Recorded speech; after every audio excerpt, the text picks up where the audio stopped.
Right, I'm going to show you Bubbsy. Just quick show you. What I'm going to show you is how I create levels for my game. So this is what Bubbsy kind of looks like. I just select this level because this is the level in question I'm going to demo. It's got various platforms on it, lifts, floating platforms, bad guys, springs, platforms. You see how that's quite high there. So let's go ahead and look at how we create these levels. So I head to a program called Tiled. You see this is that level. I'll scroll around so you can see what is on that level. These are the tiles here that's created this level. But you can see there's various other object layers on this level, like this for instance here. Lift. This is this. Right click on the, it'll just have a property of a distance on it. It's got a Y distance, which means it moves up on the vertical here, so it could go up 5 tiles up before it comes back down. Various other properties it defaults to is the speed of lift actually goes up and down. It defaults to a value of 2. So what I'll do is I'll just add another lift, for example. I'll just put one here. Or whatever you like. I'll give it make this one go on the vertical as well. We'll give this one a Y distance of about 6. Let's see what that looks like. So if I save this, head back to Xcode, give it a whirl, we should have another lift.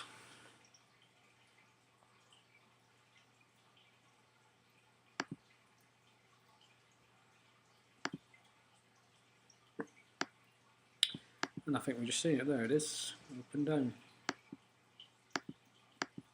I've not made the lifts one-sided type platform, so you can't jump from below them like you can with the platforms. You've got platforms, you can jump through them, but with the lifts, I don't allow you to do that. You've got to be at the side of a lift. You see if you jump up, it'll just knock you straight back down.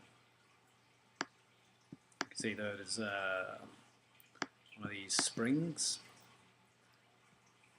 Kind of work in progress still then, but does its job. The bad guys are walking around. Right, the other interesting thing about this is how do I know when my character has collided on one of these platforms?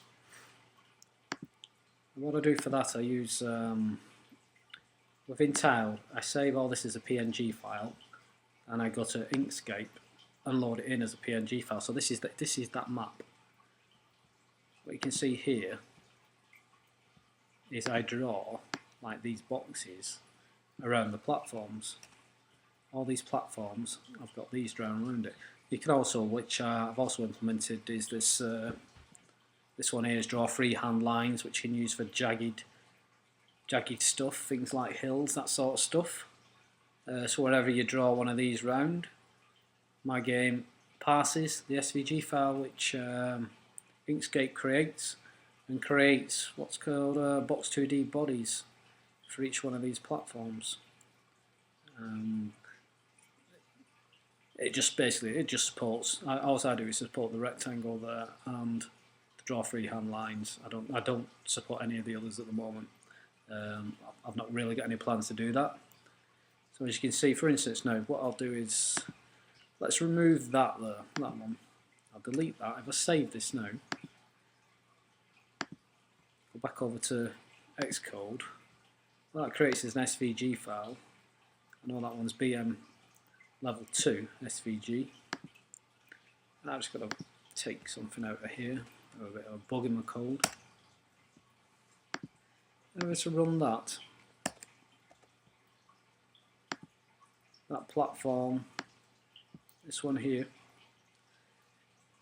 I took off in Inkscape. Bubbsy shouldn't be able to land on that now. Let's scroll it along. Let's go up here. It is actually this one, and there you go. You just fall straight through it. And that's how simple it is for me to create my levels. I've obviously put working to do the stuff to pass the Inkscape files and create the Box 2D bodies for it. I use Box 2D for collision detection and stuff because it gives you more realism. You can have you can apply friction and stuff like that to the platforms, making the game more realistic. So that's a quick insight into how I create a quick level for Bubbsy. Thanks for watching.